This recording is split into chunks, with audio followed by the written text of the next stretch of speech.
एक जख्मी सोल्जर थोड़े दिनों के लिए लड़कियों के स्कूल में आसरा लेता है, पर वहां पर सब लड़कियां उसके पीछे पागल थी। अब आगे क्या होगा ये आज की हमारी मूवी द बिगिड ये 2017 की एक हॉलीवुड मूवी में हम देखेंगे। अगर आपको ये वीडियो अच्छा लगता है तो प्लीज इसे लाइक और कमेंट जरूर कर दीजिएगा। अब बिना किसी देरी के एक्सप्लेनेशन स्टार्ट करते हैं। हमारे इस मूवी का जो टाइम पीरियड है अमेरिकन सिविल वॉर का है, 1800s में का। मूवी स्टार्ट होती है और हम एक छोटी सी लड़की एमी को देखते हैं। ये जंगल में से गुजरते हुए मशरूम को ढूंढते हुए जा रही थी। अचानक से उसे एक जख्मी सोल्जर दिखा। उसका नाम था जॉन। एक्चुअल में जॉन इस वॉर में उनका एनिमी है।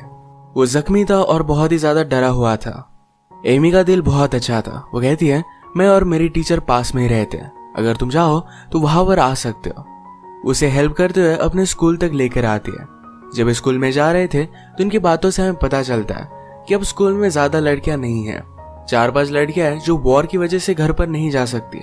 इसी वजह से स्कूल अब तक चल रहा है। जब एमी जॉन को स्कूल तक लेकर आई तो सारी लड़कियां उसे देखने के लिए वहां पर पहुंच गई। इनके हेड टीचर का नाम था मार्था। मार्था कहती है इस तरीके से किसी सोल्जर को घर पर लाना है बहुत ही डेंजरस है। वॉर के वक्त एनिमी किसी को भी नहीं छोड़ता। मार्था ने ऑर्डर किया कि हमारे सोल्जर को जाकर बता दो, और बाकी लड़कियां कहती है कि अगर सोल्जर इसे लेकर गए तो इसकी डेथ हो जाएगी, क्योंकि जॉन की हालत बहुत ही ज्यादा खराब थी। वो इस तरीके से ट्रैवल नहीं कर सकता। बाकी लड़कियों को उसके लिए बहुत ही बुरा लग रहा था, तो ये डिसाइड करते हैं कि जब तक वो ठीक नहीं हो जाता तब तक यही रहेगा और बाद में सोल्जर के साथ उसे भेज देंगे। मार्था को बेसिक फर्स्ट एड वगैरह आता था तो उसका ख्याल रखती है। उसने देखा कि जॉन को गोली लगी है। उसके पैर से उसने सारे पीसेस निकाल लिए। ऐसे हर रोज उनके घर पर कोई भी आदमी नहीं आता तो सारी लड़कियां एक्साइटेड होकर उसे देख रही थी। मार्था उन पर चिल्लाती है और निकल जाने के लिए कहती है। फिर से उस रूम में आने के लिए उसने उन्हें मना कर दिया। आजकल वॉर के हालात बहुत ही खराब है। एक स्टूडेंट जेन कहती है मेरे फादर और मदर मुझे सेफ चाहते थे, इसी वजह से उन्होंने मुझे यहाँ भेजा है। उसे लगता था कि जॉन को यहाँ रहने देना जरा गलत है। नेक्स्ट सीन में हम देखते हैं इनके साइड के सोल्जर उनके घर के सामने से गुजर रहे थे। सब लड़कियों को ऊपर जाने के लिए कहकर मार्था उन सोल्जर से बात करती है। वैसे तो उसे पहले लग रहा था कि जॉन को उसे उन्हें सरेंडर कर देना चाहिए, पर अब ऐसा नहीं लगता। फिर भी अपनी सेफ्टी के लिए उन सोल्जर से कुछ बुलेट्स ले लेती है। उसके पास गन ऑलरेडी थी। सुबह एमी जॉन को देखने के लिए आई हुई थी, पर जॉन अभी अनकॉन्शियस है।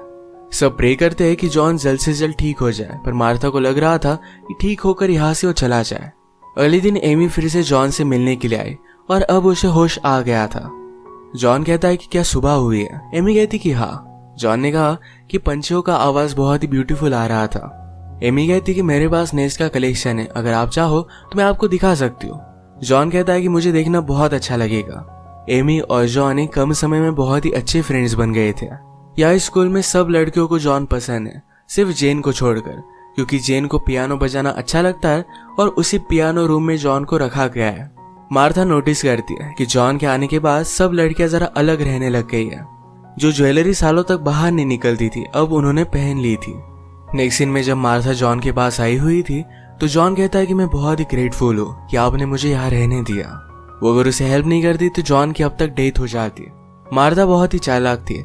जॉन उसे कितनी भी अच्छी चीजें कहे पर इसका इफेक्ट उस पर नहीं पड़ने देती। ये जब बात कर रहे थे तभी अचानक से एक स्टूडेंट जिसका नाम है अलिशिया इनके रूम में आ जाती है। मार्था ने उसे डांटा और काम करने के लिए भेज दिया। अलिशिया को जॉन पसंद आया था और किसी भी हालात में उसे पाना चाहती थी। वो टीचर के कहने से पीछे हट जाए ऐसी लड़की नहीं थी। थोड़ी देर बाद एक छोटी सी लड़की जिसका नाम है मरी ये जॉन से मिलने के लिए आती है। उसे उसने प्रेयर की बुक दी। जॉन उसे थैंक यू कहता है। उसे सारी लड़कियों का अटेंशन मिल रहा था तो ये सब उसे अच्छा लगता है। मरी को रूम से आता हुआ देख उसकी टीचर एडविना उस पर गुस्सा हो जाती है। एडविना ने नोटिस किया कि उसका ये नेकलेस मरी ने पहना हुआ था तो उसे डांटती है। मरी ने कहा कि आपने भी तो अच्छी अच्छी ज्वेलरी पहनी हुई है। एडविना को डोर पर देखकर जॉन उसे अंदर बुला लेता है। एडविना ने जॉन के नेल्स नोटिस किए जो बहुत ही खराब थे। जॉन कन्फेस करता है कि जब वॉर स्टार्ट हुआ तो बहुत ही डर गया था। उसे लगा कि गड्ढा खोदकर उसमें सो जाए।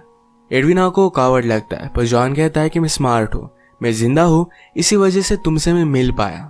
वो दिखाने की कोशिश कर रहा था कि एडविना उसे अच्छी लगी थी। वो उसके बारे में और भी चीजें जान लेता है।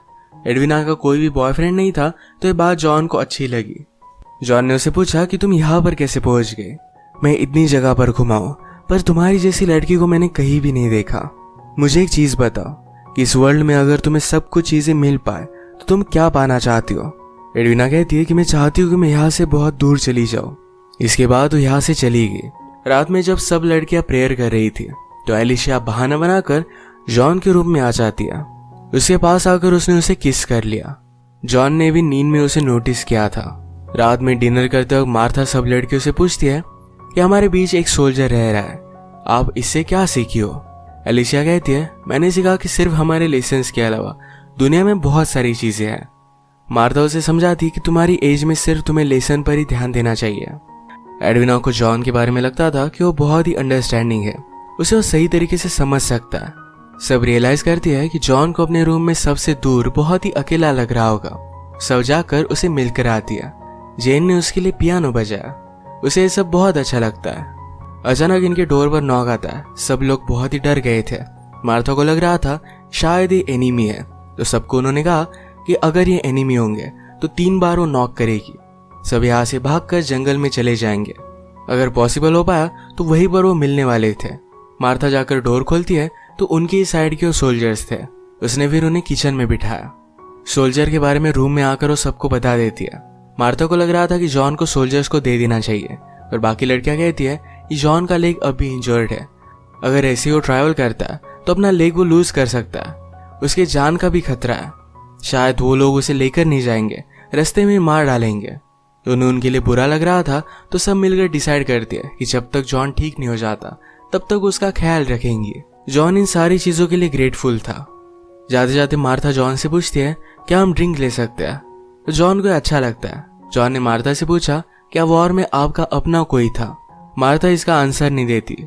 जॉन कन्फेस करता है कि सिर्फ पैसों के लिए उसने वॉर ज्वाइन की थी। मार्था इस बात को समझती है कि वॉर में बहुत सारे लोगों ने ऐसी चीजें की है जो कभी भी नॉर्मली नहीं करते। आजकल टाइम ही बहुत ही खराब था। अब हम देखते हैं कि कुछ दिन बीत गए थे। जॉन एक सपोर्ट की मदद से चल सकता था। एमी उसे हेल्प करती है और जरा बाहर आते हैं। जॉन को उनकी गार्डन की हालत देखकर खराब लगा। वो कहता है इसे मैं सही तरीके से ट्रेन कर सकता हूँ। वो अब भी पूरी तरीके से रिकवर नहीं था, पर इन्हें हेल्प करना चाहता था। पूरे गार्डन में काम कर कर वो उसे अच्छा बना देता है। काम करते करते उसकी नजर एडविना पर भी थी। एक दूसरे को देखकर स्माइल करते हैं। अगले दिन जब वो फिर से काम कर रहा था तो मार्था उसके पास आई। कहती है तुम अब अच्छी तरीके से ठीक हो चुके हो। इस वीक के एंड तक वो जॉन को यहाँ से जाने के लिए कहती है। जॉन ने मार्था से कहा कि अब वॉर ऑलमोस्ट खत्म हो चुकी है, आपको अच्छे मालिक की जरूरत पड़ेगी, तुम यहाँ रह सकता हो। मार्था इस बात से मना कर देती है। सब लड़कियों को जब पता चला कि जॉन यहाँ से जाने वाला है तो उन्हें बहुत बुरा लगता है। एडविना फिर उसे मिलने के लिए आई। जॉन उसे कहता है तुमसे मिलना मैं मिस कर रहा था, तुम्हें पता नहीं कि तुम कितनी ब्यूटीफुल हो, मैं तुमसे बहुत प्यार करता हूँ। एडविना कहती कि अगर तुम सीरियस नहीं हो तो ऐसी चीजें मत कहा करो। जॉन कहता है कि ऐसा नहीं है, फर्स्ट टाइम मैंने तुम्हें देखा था तभी मुझे तुमसे प्यार हो गया था। अब मेरे पास चॉइस नहीं है, शायद मुझे अब यहाँ से जाना पड़ेगा, इसीलिए मैं तुमसे बात कर रहा हूँ। मैं इस वॉर से अब तंग आ चुका हूँ। एडविना कहती कि वेस्ट में मेरे फादर रहते हैं, वो तुम्हें हेल्प कर सकते हैं। जॉन ने कहा कि तुम भी मेरे साथ चलो। तभी एक लड़की आकर इन्हें डिनर के लिए इनवाइट कर दिया। डिनर के वक्त सब लड़कियां बहुत अच्छे से रेडी हो गई थी। एलिशिया ने जॉन के लिए एक बहुत ही अच्छा सा पाई बनाया था। ये उसके लिए म्यूजिक भी प्ले करते हैं। चांस मिलने पर जॉन और एडविना ये दोनों डांस करने वाले थे, पर इन्हें मार्था ने इंटरप्ट कर दिया। बात करते करते जॉन फिर से मार्था से कहता है कि मैं यहाँ माली बनकर रह सकता हूँ, पर मार्था ने उसे मना कर दिया। सब लोग डिनर के बाद चले गए। मार्था और जॉन ये दोनों एक दूसरे के करीब आ गए थे, पर ऊपर से एक लड़की चिल्लाती है और ये दोनों इंटीमेट नहीं हो पाए। रात में एडविना को लग रहा था कि जॉन उसके पास आएगा, पर एलिशिया के रूम से उसने कुछ आवाज सुनी। उसने जाकर देखा तो जॉन और एलिशिया इंटीमेट हो रहे थे। जॉन जल्दी से उसके पास आकर उसे समझाने की कोशिश करता है, पर एडविना कुछ भी समझना नहीं चाहती थी। वो इस फाइट में उसे पुश करती है और जॉन स्टेज से नीचे गिर गया। सब लोग वहां पर पहुंच गए। मार्था पूछती है कि हुआ क्या। एलिशिया कहती है जॉन ने मुझ पर हमला किया था। एडविना भी बहुत रो रही थी।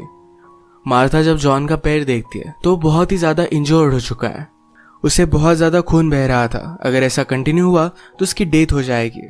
उसके पास कोई भी ऑप्शन नहीं था। वो कहती कि मुझे पैर काटना पड़ेगा।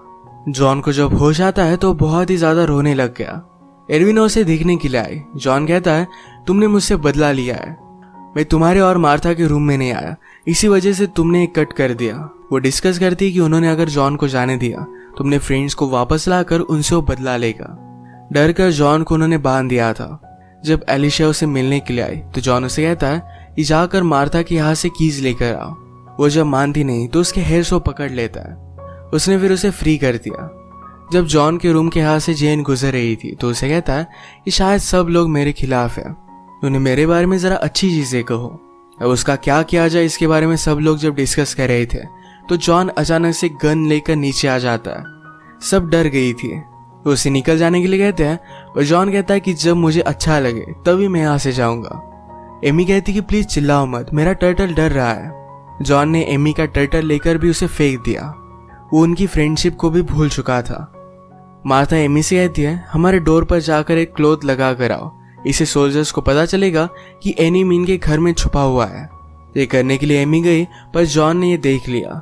वो जाकर उसे पकड़ लेता है, उसे कन्फ्रंट कर रहा था कि ये सारी चीजें वो क्यों कर रहे थे। मार्था उसे बचाने के लिए आ गई। वो सबको घर में ले जाकर बात करता है, कहता है मैं किसी को भी मारना नहीं चाहता, पर अगर ऐसा फिर से हुआ तो किसी ना किसी को तो मैं मार ही डालूंगा। उसकी जो भी हालत हुई है इस हालत के लिए उन्हें ही ब्लेम करता है। वो चला गया पर उसके पीछे पीछे एडविना जा रही थी। मार्था ने उसके पास जाने से उसे मना किया पर एडविना मानती नहीं। सारी चीजें भुलाकर एक दूसरे के साथ इंटीमेट हो जाते हैं। मार्था और सब लड़कियां डिस्कस करती कि अब जॉन का करना क्या है। मरी को आइडिया आया कि एमी को मशरूम्स के बारे में बहुत पता है, कुछ मशरूम पॉइजनस होते हैं, ये जॉन को खिला सकते हैं। ये चीज मार्था को भी सही लगती है। मार्था ने फिर जॉन को डिनर के लिए इनवाइट किया। जॉन फिर से सबसे सॉरी कहता है। मार्था भी कहती है कि मैं इस बात को समझ सकती हूँ, हम सब में एक अच्छी रिलेशनशिप बनी रहे, इसीलिए मैंने आज का डिनर बहुत ही स्पेशल किया है। एमी ने तुम्हारे लिए स्पेशल मशरूम्स लाए जो तुम्हें पसंद है। जॉन भी इसके लिए एक्साइटेड था। जॉन ने एडविना को ऑफर करता है पर जेन ने कहा तुम्हें तो मशरूम पसंद नहीं थे। जॉन ने मशरूम खाए और उसे बहुत अच्छे लगे। उसे तुरंत सांस लेने में तकलीफ होने लगती है और वहीं पर उसकी डेथ हो गई। इसके बाद उन्होंने सोल्जर को सिग्नल देने के लिए गेट पर क्लॉथ बांध दिया। जॉन को एक व्हाइट क्लॉथ में डालकर बाहर उसे वो रख कर आते हैं। इसी के साथ ही मूवी एंड हो जाती है। अगर हम देखें कि घर की सब लेडीज ने जॉन को बहुत हेल्प की थी पर जॉन सिर्फ उसके साथ खेल रहा था। जब हेल्प करनी थी तो उन्होंने जॉन की हेल्प की, पर जब जॉन ही उनके खिलाफ हो गया तो टफ बनकर उसे वो मार भी डाल दिया। इनका काइंडनेस से कोई भी वीकनेस नहीं था। जब टफ बनना था तो ये बन गए। इस तरीके से वो वर्ल्ड को उनका फायदा उठाने नहीं दे सकती थी। ये मूवी हमें बता कर जाती है कि हम किसी को काइंडनेस दिखा सकते हैं, पर जब वही पर्सन हमारा फायदा उठाने लग जाए तो हमें टफ बनना चाहिए। इसी के साथ आज का वीडियो हम खत्म करते हैं। अगर आपको अच्छा लगा तो प्लीज इसे लाइक और कमेंट जरूर कर दीजिएगा। ये बहुत सारी मूवीज लेकर आता रहे तो प्लीज इस चैनल को सब्सक्राइब कर दीजिए और बेल नोटिफिकेशन आइकॉन दबाना मत भूलिएगा। हम फिर से मिलेंगे और एक नई मूवी के साथ। तब तक के लिए थैंक यू और आप अपने आप का ख्याल रखिए।